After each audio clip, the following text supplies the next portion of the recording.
we had a look at a tariff and the model for a tariff. So today, start ourselves off, get our brains back in gear.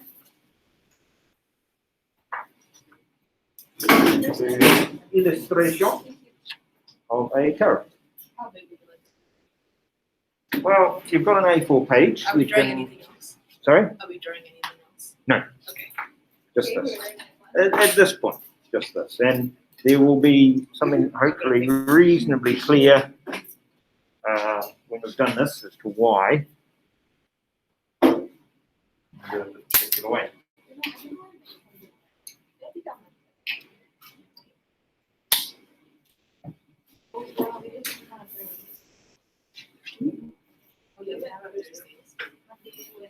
Right, so drawing, illustrating, tariff diagram.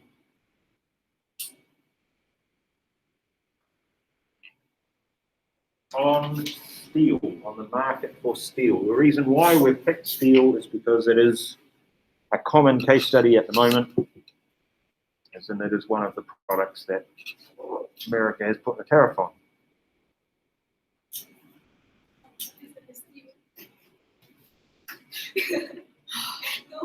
What did we want to steal?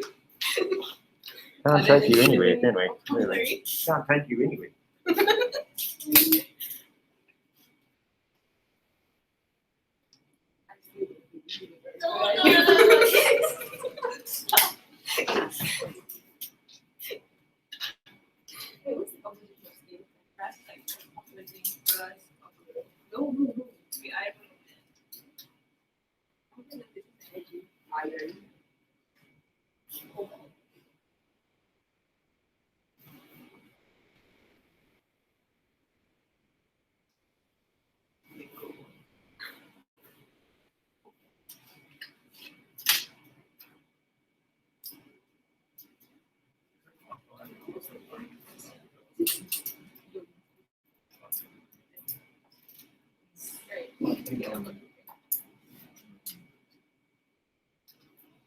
If it was, it would be that this particular country is more efficient. So you're going to say you could make an argument for that, but possibly not. I'm not sure it's connected to that. It will work.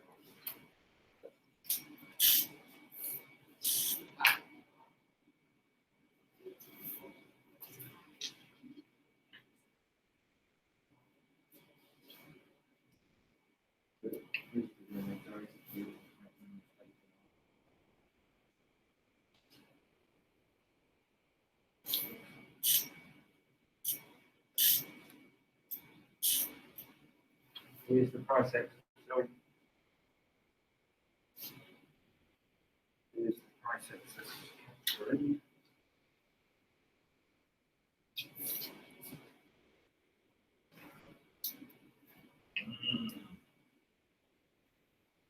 Now, believe it or not, your examiner is going to be quite picky with this particular diagram.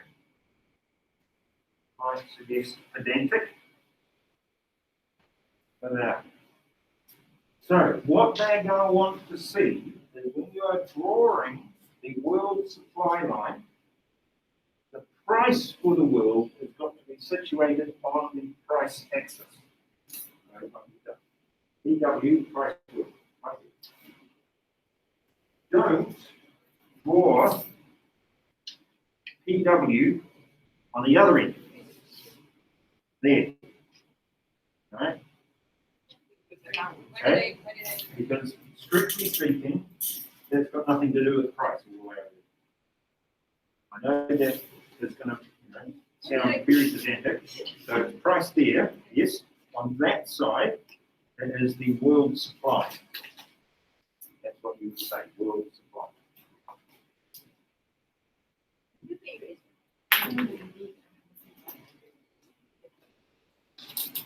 Great.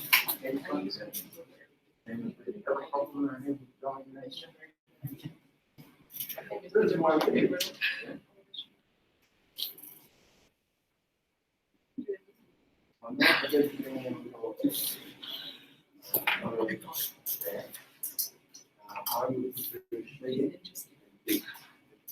yeah. I know some other learners, because they saw it in the textbook, will do letters like ABC, right? Yes, okay. And that's easier to do, particularly in an exam. It's just to do.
So this one here, every single right, or world supply, you know, and then here, instead of it being carrot, it will be world supply plus carrot.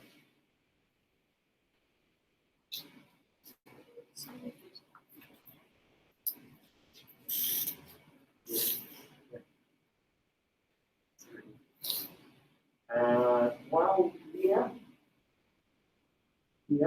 just an example one.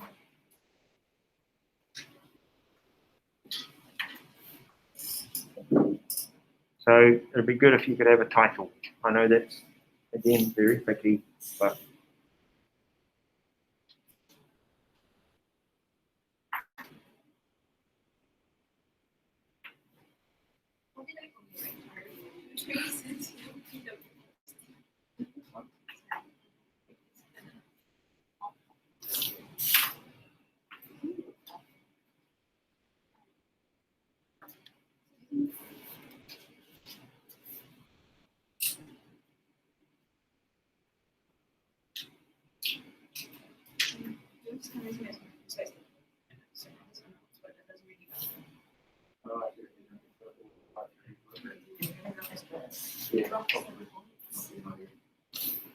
I know I did explain that, but it's possible.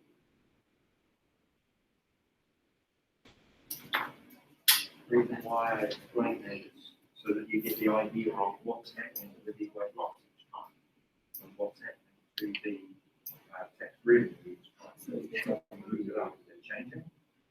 Okay. Two, you retain the work. No reason. Price tag. This like when you like when you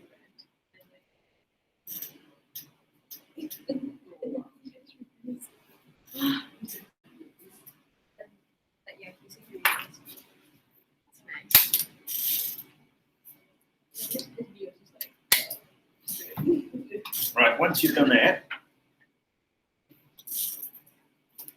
if you could have a jump to nearpod.com, and in nearpod.com, there is our code, MQJTX, and if you jump into that one, that would be fantastic.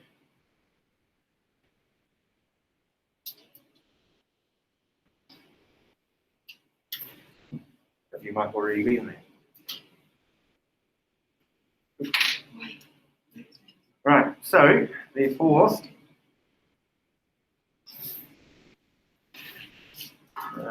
we might move on from there. We've done that. Okay. Now, I want us to have a look at this. This is a colourful version of what you've just drawn. And oh, look, it's steel. Surprise. So, also discussing the idea of welfare, this one. Okay, so you remember consumer and producer surplus. We remember the idea of allocative efficiency. These are terminologies that we need to now refresh in our mind, because we're going to need to use those terms when we are explaining what's happening. Okay? So we can identify areas of consumer surplus. We can identify areas of producer surplus. We can talk about the changes to those different areas, the losses and gains. We can talk about the gain in efficiency or the loss in efficiency. We can talk about all of those. And part of that then becomes your explanation, which is also part of your application.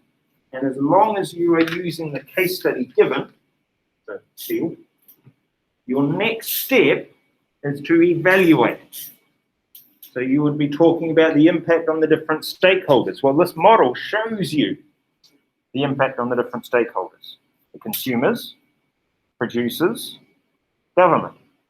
You could also take a stab at what's happening internationally to the overseas steel producers. Yeah? So all of that wrapped up into a nice little bow helps you tremendously with your evaluating of this as a protectionist policy. Yeah? Short and long term, is there anything we can discuss about this? Short and long term wise? What do you think? It's a tax. Can it be held indefinitely?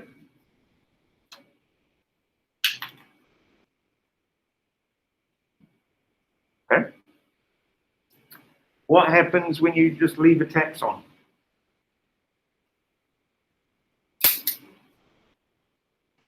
Over time.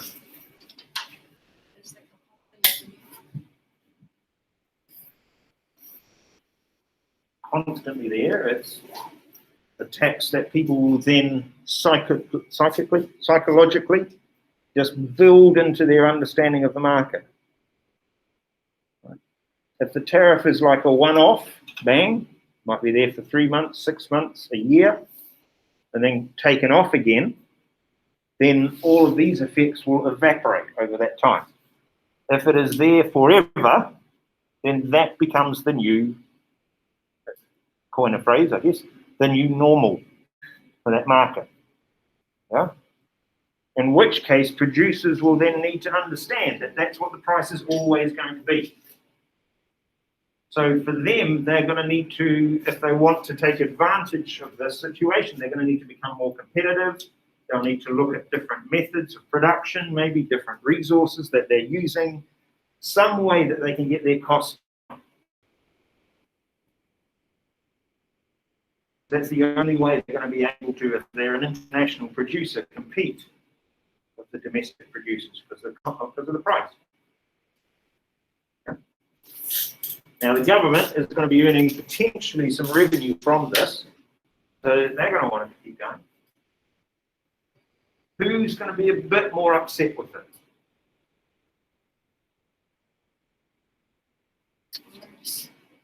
Remember these two bits?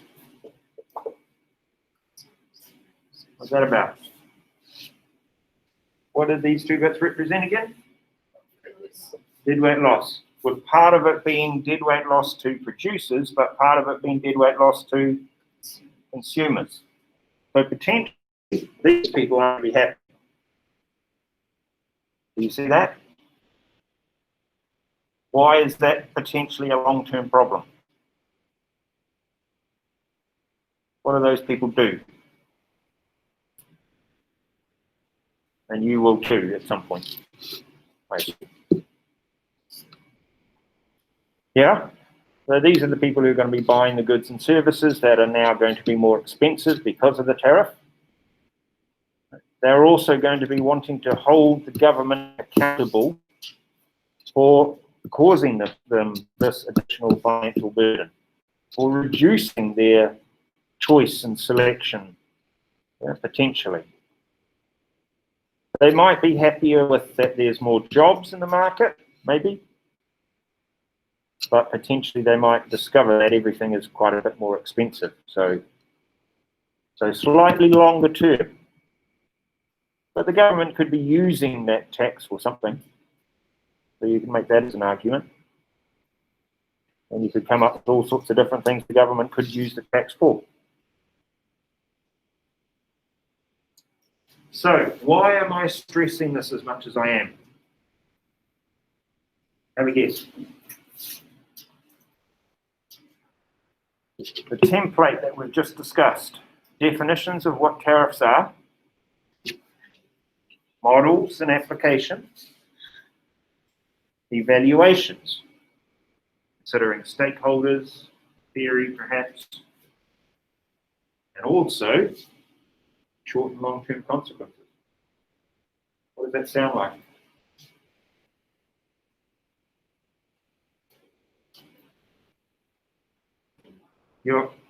Sounds like a 15 marker, yes, but it also sounds like your IA. Whew. So, ladies and gentlemen, as the screen has been telling you for a little bit, your C3 draft is due on the 23rd of November. Now, it's going to be different because this time, for pretty much the first time I've ever done this, I am actually going to prescribe something to you. Now, normally I'd say you choose. Not this time. I'm going to ask you to find a tariff. I'm going to ask you to find, most of you find tariffs in any case. That's your example. I put any protectionist policy, and then I get some who come back with subsidies, and some who come back with quotas, and some who come back with administrative barriers, and then it's, how do I apply this to this particular model? How is it going to work? This time, you've got the model, you've got the application, you've got an example here of a real-life case study. Yes, it will lead to issues with what newspaper article you select. Yes, but we will do the same trick as we did before. There will be a Google Doc. You'll be able to register what yours is, and I will keep an eye on it. And if it turns out that more of you are doing exactly the same thing, I'll say, look, can't do that. All right. The other thing will be, yes, a lot of your analysis, explanation, and evaluations are going to look very similar. They are. Unfortunately, it's the nature of the beast in this case. All right, it is going to. So you're going to have to work a little bit harder to make yours unique. Right? It might be that you are able to find much more specific case study information, very purposeful case study information about the industry, where the tariff is, about the consumers or the producers or some of the government objectives that they have, something, right? Which is all useful. Okay. Now, that will make it easier for you to write. It will make it faster for you to write, I hope. And it will make it easier for me to say, yeah, done. Don't need to touch it again. The only thing you need to do is just tweak the little formatting here. That's it. And you will be done, and that will be it. Yeah? Now, I've done it before, similar to that. I haven't been as prescriptive as I am this year, but as I said, 98% of the learners all pick a tariff. So I might as well just say, pick a tariff. There are a number of them out there, you'll be surprised. Okay? If you come to me with very strong objections, no, I'm desperate to do a subsidy, and I'm desperate to do this particular subsidy because it's in the country where I grew up and whatever, yeah, then yeah, I can consider that. But if you do that and then get to the deadline and I can't finish it in time, yeah, I won't be pleased. Yeah, all right. So that draft needs to be done by then. Now you will also remember you did a worksheet not that long ago. And as part of that worksheet, you were asked to find real-life examples of protectionist policies. So you might have already found a tariff example. Yeah? And in which case, I've already got the article. Yeah. So we will start putting that document together very soon. It will probably come out tomorrow, right? Yeah, your offsiders will be having the same conversation tomorrow, right? Because you're slightly ahead because of the extra time, etc. Okay? So they will be having this conversation tomorrow. We will have time to do work on your IA also in class. Okay. You will also have time to do some mock exam revision in class, potentially. Potentially. That would be kind of good if we could. But we still have a bit to get through. Some of the trade-related material will be HL only, so that's only going to affect a couple of you. So during that time, the rest of you will have extra time to revise, prepare IAs. You've got a TOK day apparently on Friday. Woo. Yeah. I don't know what else you've got coming up, but that will give you some extra time as well. Okay. Are there any questions about this model? What you see there, what we explained, what I went through with you individually? Or is it all, you know, piece of cake, make a chocolate? Right. So, therefore, what is a subsidy? I'm actually asking, what's a subsidy all about?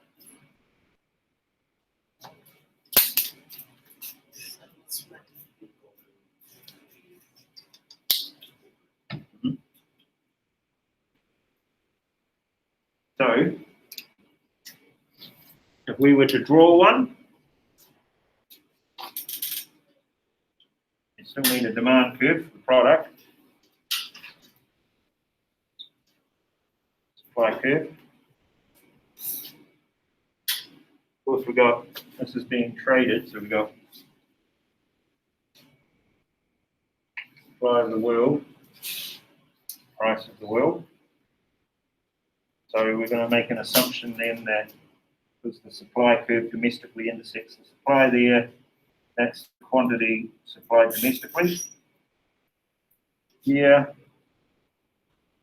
that's the quantity demanded domestically. So just as we did before, we've got an excess of quantity demanded over quantity supplied, so that's a surplus. But tariffs are taxes, they're very easy to see. WTO does not like them. You'll get told off if you put on a tariff. So maybe the government instead decides to put on a subsidy. Subsidy is a reduction in costs. It's a payment made to the firm in order to reduce the cost of production. So what does that look like? How do we see it? Yeah, well done. Means that the businesses, the domestic businesses, are going to be able to supply more. Yeah. So if we imagine then another supply curve, somewhat to the right, and we're going to add a subsidy in.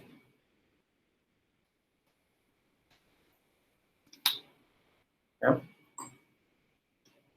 Now, what I've done here, you'll notice is I've cut the supply curve off kind of at the knees.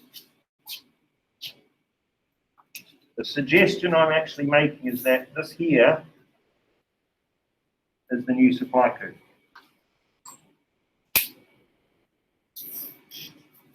Okay. We can see the amount of the subsidy in the vertical distance of the two curves.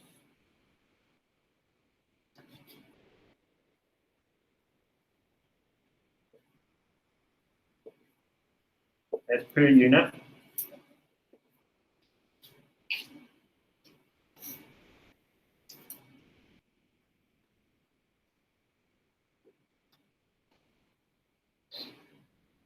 We can also see here that look, there's an equilibrium here, but that's okay because we're here, because that's the world price. Then we got the line down. So that is the new quantity supplied domestically. Yes. Increase. So we've ended up achieving, there's the new,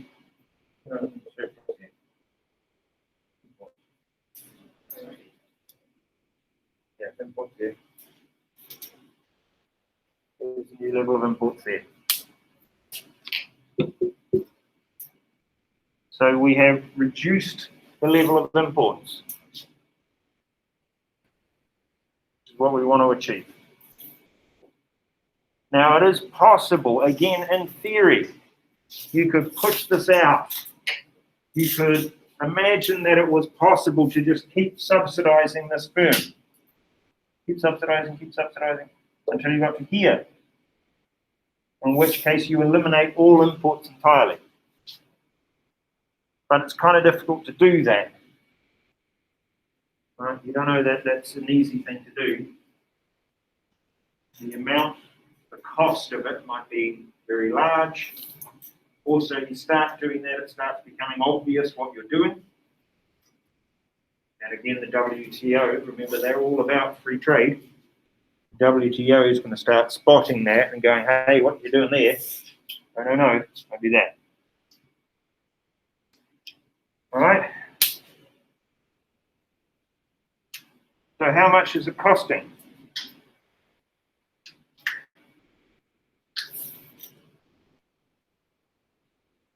The vertical distance between the two curves, yeah? So therefore, here, here, all right, and here.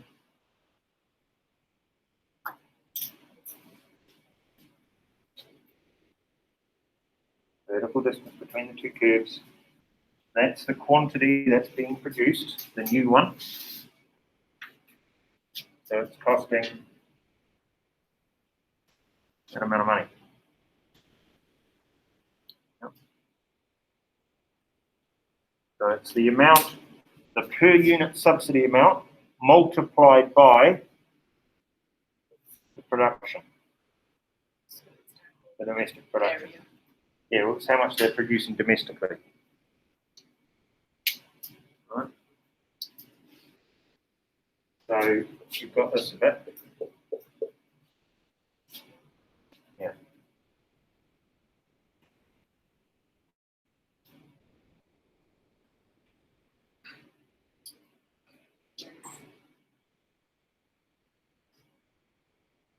This is inefficient. This is. Right. Know that. Manipulating resources to a level that's inefficient. The market tells you that. You are causing production to happen domestically when potentially it shouldn't. So therefore, we don't want that.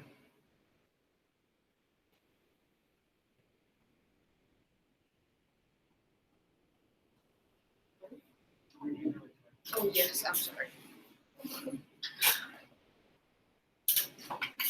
Right.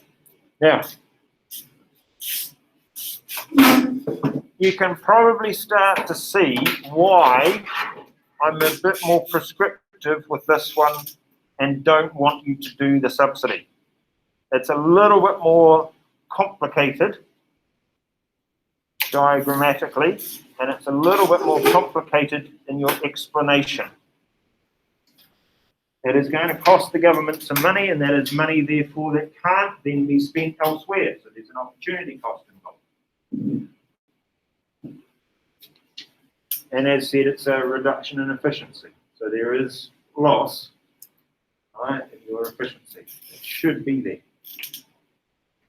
So subsidies also are ones that we don't want, and the WTO, again, will be actively trying to get rid of those as well. But as we saw, there are a lot of them. And the more we look into trade, the more subsidies we're going to find. And it is particularly the developed world that has those subsidies, as opposed to the developing world. And that would have been a nice connection between international trade and economic development. But we don't need that necessarily at this point. Can I rub that off? Yeah. Now, it's always good to practice diagrams. To practice drawing them, to practice explaining them. It's always good. So you might wonder what it is I'm going to want you to do. Well, have a go.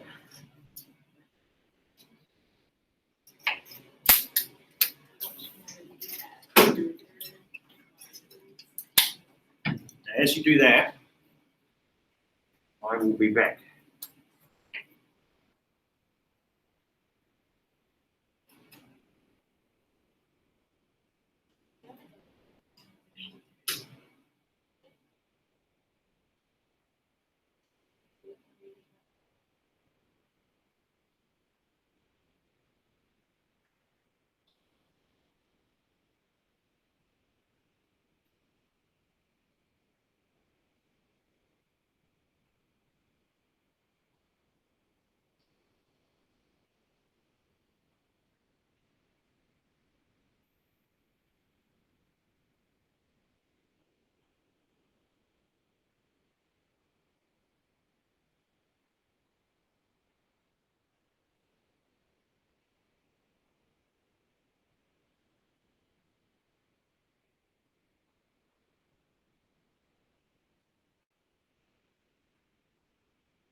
drawings. Done. Right, good.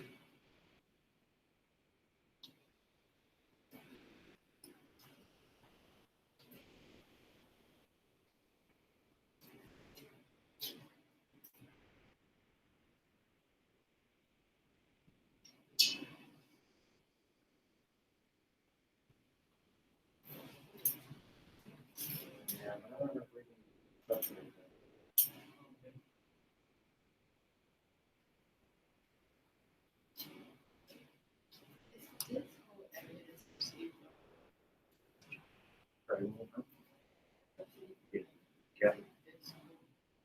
Yeah, because what you've got the amount of the subsidy is the vertical distance between the two curves. Yeah. And then when you multiply that by how many products there actually are produced. So they're producing from 0 to there. So it should be that whole box. Right, is the cost of the subsidy.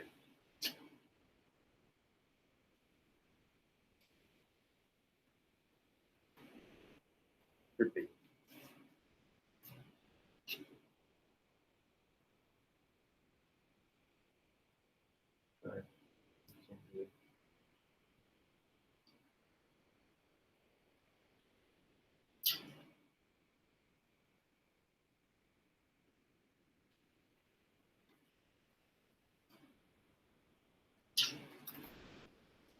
Yeah, the vertical distance that's multiplied by the different quantities.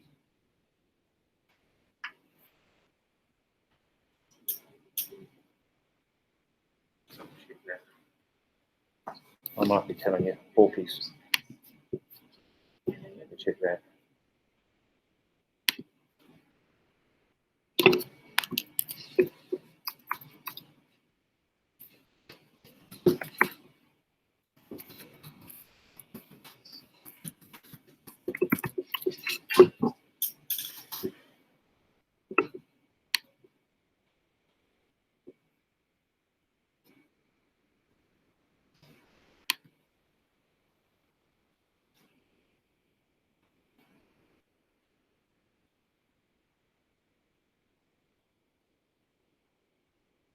Okay, so I might be telling you that wrong.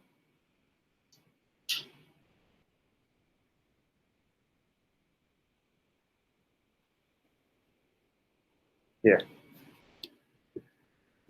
Shifts that amount.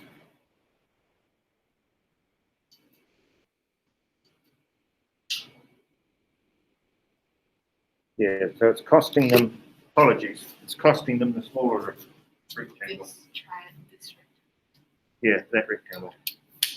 Much apologies. That looked wrong as soon as I said it.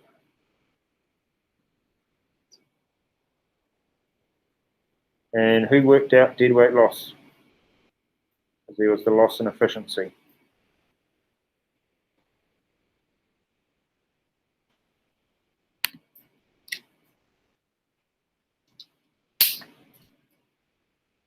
If the market wants to return, yeah, if the market wants to return to here, that's what it was. And you've got a little triangle here.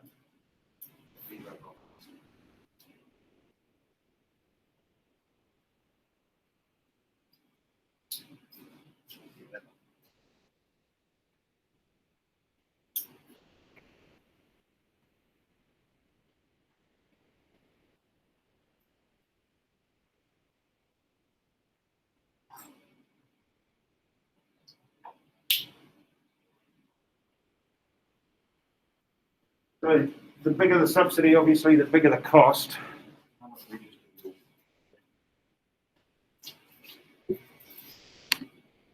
No, because I was waiting on a couple who are having meetings. They didn't arrive.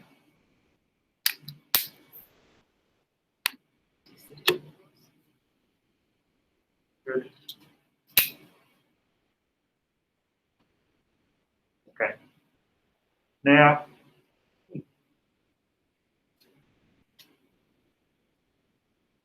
So this one is the US automobile market, so cars, and the subsidies that are applied to those. So as we saw before, the original amount of imports, the new amount of imports after the subsidy. All right, so effectively what's happened is the supply curve has come up and across and up. Okay, because there's no supply here, because that's the original supply curve there. Yeah, but it does make it logical to shift it that way.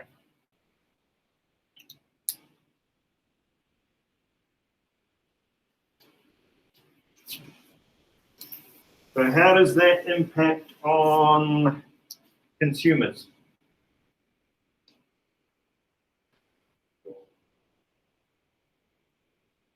Yeah, well, there's going to be an increase in the price of in this case, cars. What about producers? The domestic producers of cars. Yes, they're better off because they're selling more cars. And you can actually quantify it. Yeah? If you had numbers, you could say by this amount. The government, what do we think? It's a subsidy, so they lose. They're paying this amount of money.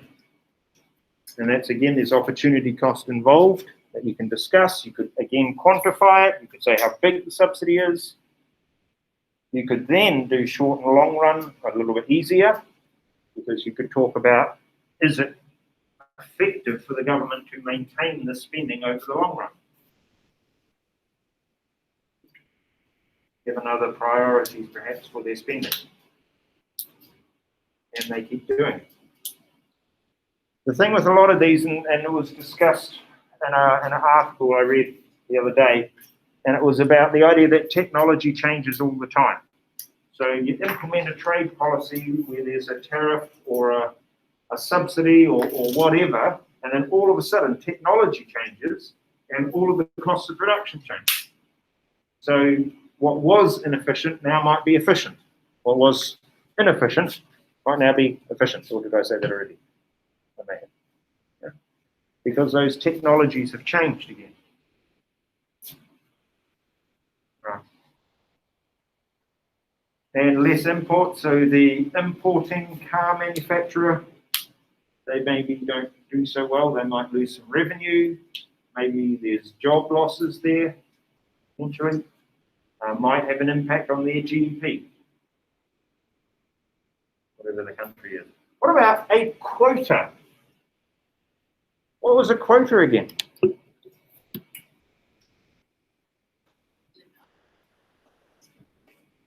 Yeah. So we're going to start all the way back from where we were. By demand. All right, world price. Yeah. Good. World supply. No matter what the product is in this case. So now we're going to say we're going to put a quota in. Well, what does a quota look like? What do you think? It is different from an embargo, by the way.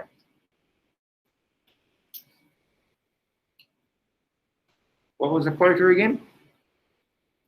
A restriction on quantity able to be imported. So if we have a look at this, right, currently this is the situation you're in.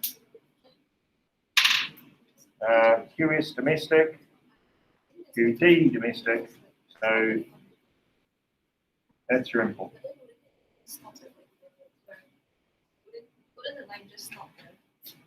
Stops where you put the quantity limit, doesn't it? Yeah. So, yeah, there will be. It will be a fixed limit, won't it? Yeah. So the only issue you have is where to put it. So governments have to decide what quantity to put the quota on, and of course, again, they could make it so that it's absolutely zero, or potentially they could make it so that it's not absolutely zero, which makes it easier for them to keep the quota, and for the other country to say, well, we're making some sales, yeah, WTO rulings, etc. So let's imagine that they put the quota here at 3. How would we illustrate it? Because they want 3,000, 3 million, whatever. That's the quantity limit. You've actually done essentially quotas before, by the way.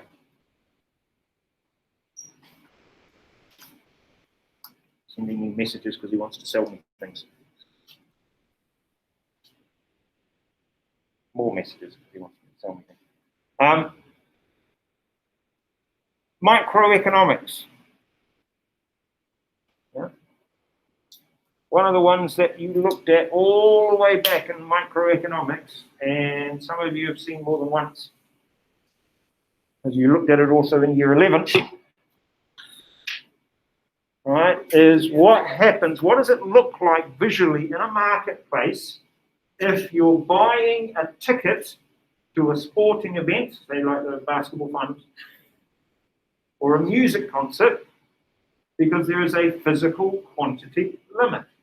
So what does it look like? Yeah, perfectly inelastic. So all you do is go like this. Not a very straight line, it's supposed to be. All right. Should be a straight line. That's the limit, which means that the level of imports is now only that much.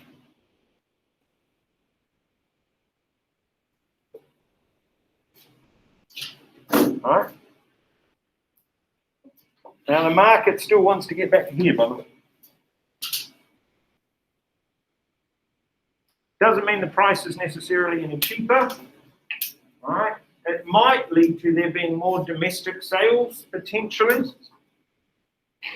Maybe, but the domestic producers still have to produce to this price. So, you know, you could make an argument that because, you know, they might bid up the price, that's possible. You can make that as an argument. You're still going to have deadweight loss there, because that's where the market wants to go. And it's been prevented from getting there. So what are the implications of a quota? Consumers, what happens? Yeah, less imports, less choice, less variety. I'm not entirely sure that producers actually gain very much, to be perfectly honest. There might be an increase in sales and an increase in employment if they're able to supply that extra amount. In which case, you know, you could see them perhaps gaining some revenue there. So they have to be able to supply to that. The government, yeah, maybe. Right. There's some more employment, possibly. There's some more tax-paying citizens. That's always good. Right. There's maybe a balance of payments correction, possibly. Overseas producers, not so happy. Less sales, maybe less jobs, less income for their country, perhaps. Perhaps. Yeah. I mean, it depends what it is, as you can understand. Now, what would happen if this particular government, the government of Samistan, was to decide to push the quota this way? What happens to the level of imports? This way? What if they push it all the way to here? Then what happens?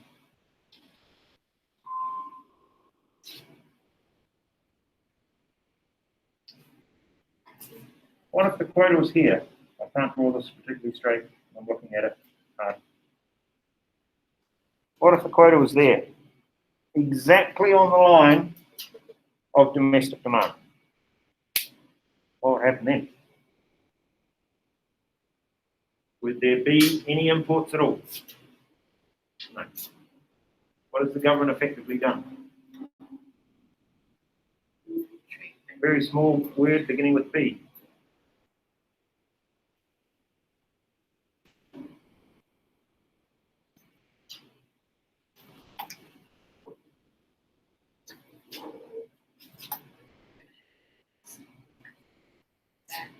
Yeah, they've essentially put a ban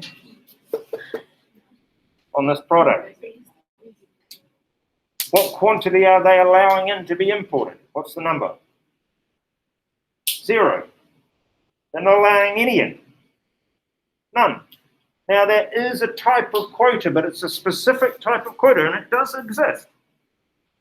What's the fancy name for it? Give you a hint, it's up there already. Yeah. An embargo is essentially a complete ban of the product. It's a quota that's set so high it eliminates all imports. None. They can't import anything. Yeah? Is there any examples that you have of embargoes that you know? You might know them off the top of your head. Very famous ones. Come into dispute recently because of the new president of the United States. Say new, he's been in there nearly 4 years. What a long 4 years.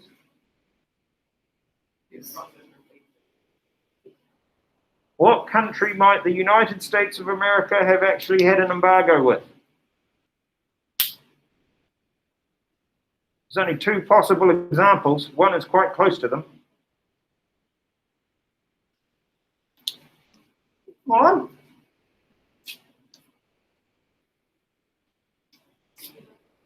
Sorry? Yeah. For a while? Yeah. For a long time. Because Cuba is close to America, and because Cuba has had a socialist government, America is deathly afraid of socialism, apparently. Right? Even though they are enacting socialist policies, left, right, and centre. Right? They are deathly afraid of it, so they banned it. No. You're not even allowed to fly there without specific written instructions and rules, and And yet, admittedly, there's some stuff going on in Cuba that was not the best. Let's admit that. But there are some Cubans who live in America. So they're probably quite keen to get Cuban-related products. Or go to Cuba. Is there another country that's possible as well? Come on, Sam! What's the other country? Sorry? Which one? South Korea? North Korea! Don't sell yourself short, dude. Yeah? For quite some time, there's been a particular family running that particular country, yeah, that America and the rest of the world have had a bit of a disagreement with. Yeah, sometimes political, sometimes ideological, sometimes just you're killing all of your people, right? And we don't like that. Yeah. But apparently Donald Trump's fallen in love, so you never know. All right. So yeah, the other one would have been North Korea. But their embargo is pretty much with the rest of the world. All right. So Cuba and North Korea would be the best possible examples with regards to embargoes. If your thing shifts from there to there, right? Yeah. So now the quota is higher. Yes. So they can technically import more. Well, no, because it is a physical limit. Yeah. So they are absorbing all of the domestic demand is what the plan is. All right.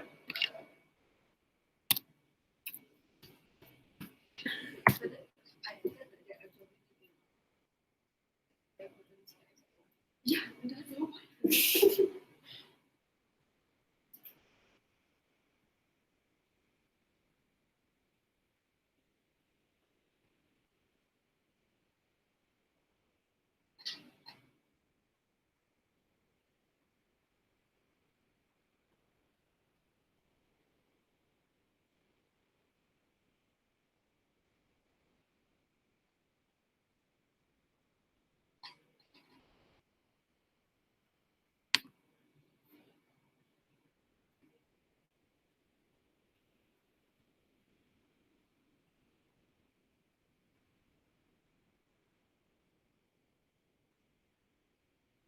Yeah, what we're assuming is that by putting the limit, we're actually pushing the supply domestically. So, yeah, you're not wrong, actually. Going the other way, isn't it?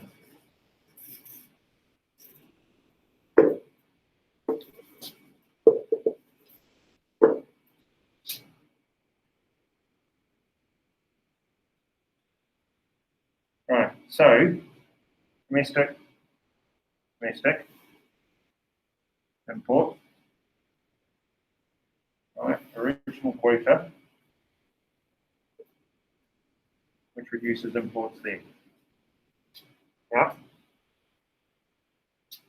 So this is on a consumption side, yeah? Okay. So this number gets bigger this way, but the amount of imports gets less. Yeah, you see that?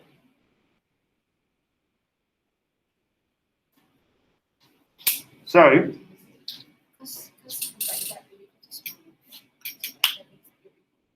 yeah. So what's happening with us is yeah, just don't think about other line. Right, effectively what we're doing is Basically, you see this big thing. you're either doing that there, or when you move it to here, oops, I'm not getting my angles right.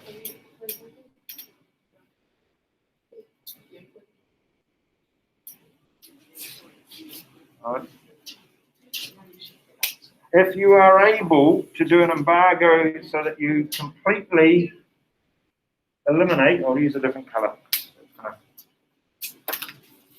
If you can completely eliminate all imports, then you have gained that back. Okay? All of that's back. But, yeah, when you look at it, okay, you're going to say to yourself, all right, there's the quota, and then you can move it possibly there. So you've got a whole range of deadweight losses occurring as well. All right. So that there is the revenue there, the original revenue gain, able to gain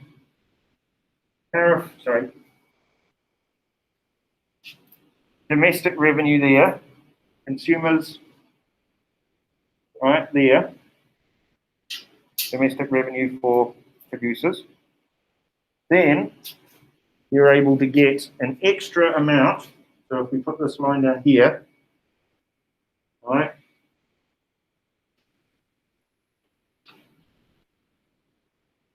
I'm confusing you, aren't I?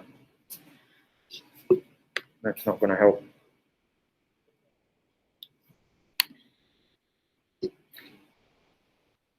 That's not helping you because I'm doing it with a vertical line. Honestly, thought that was going to help you. No. So instead, I'll do it a way that we will be more comfortable with. Look at this. I've left mine in. Right. So here, we said the quota was. So we can actually draw another supply plus the quota. There. All right. So domestically, we've seen an increase in domestic production. Right. We have seen a decline in imports. So the further along here we go, till we get to complete embargo, that amount, the theory goes, that amount of imports is absorbed more and more domestically. That's what the theory is suggesting.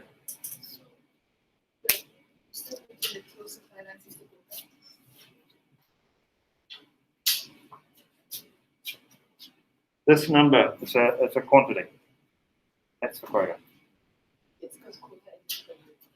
Yeah. Yes. Right? Now, the market wants to get back to its equilibrium, right? So you are going to lose welfare, and it's actually quite difficult to illustrate the welfare loss. Okay? Because you've got several things happening all at the same time.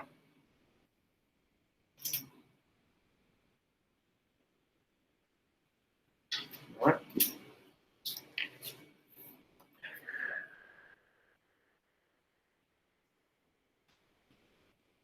The market is trying to go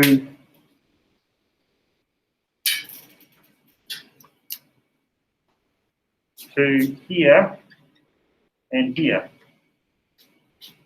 wanting to go there, okay? Because that's where we're telling it that that's where the equilibrium is, based on that quota, all right? But this bit here and this bit here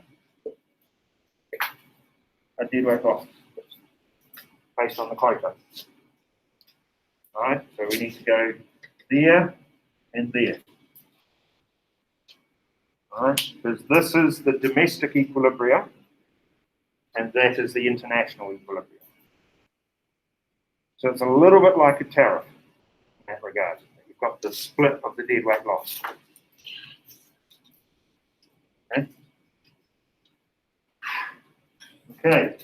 The big difference is quota, quantity limit. Embargo, complete ban. Yeah. It is a specific bullet point in your syllabus to know the difference between the two. So in that structure, remember the 2s and the 4s, right? In that structure, you can see this occurring, particularly in a 4, where you've essentially got two definitions next to each other. Yeah? Or you could have it as a 2 and a 2. Now, of course, not particularly likely, but they're essentially the same thing. You're more likely to get the tariff in the quota. This is more likely in a 4, which is just to explain the difference between the two. Okay, now, it is very unlikely for you to be asked to diagram this. Okay, it is also quite unlikely for you to be asked to diagram a subsidy. It is much more likely that you're going to be asked to diagram a tariff. Right? But you will need to explain the impacts on welfare with regards to these. Okay, so what we're going to do is we will. Yeah, I think I had more. I think we will finish there for the day. Okay. Now, what do I have with you?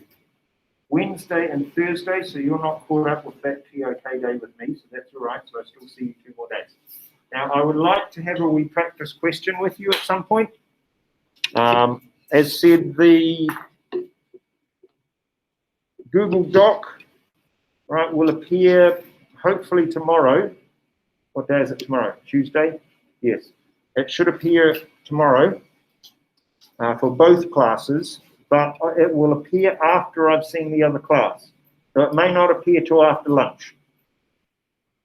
All right? And that one will be asking you to put in what is your possible article, maybe put a couple in, okay?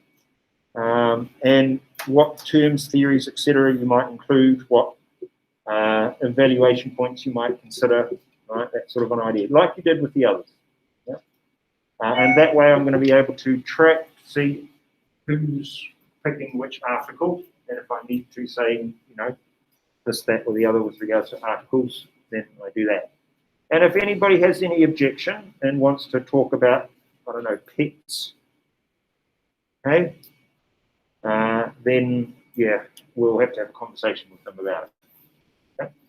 Otherwise, what I'll get you to do is to do the desk cleaning, then you can pack yourselves away, and we'll see you again tomorrow. Okay? Wednesday. All right. Eponera, as we would say in the land of my birth.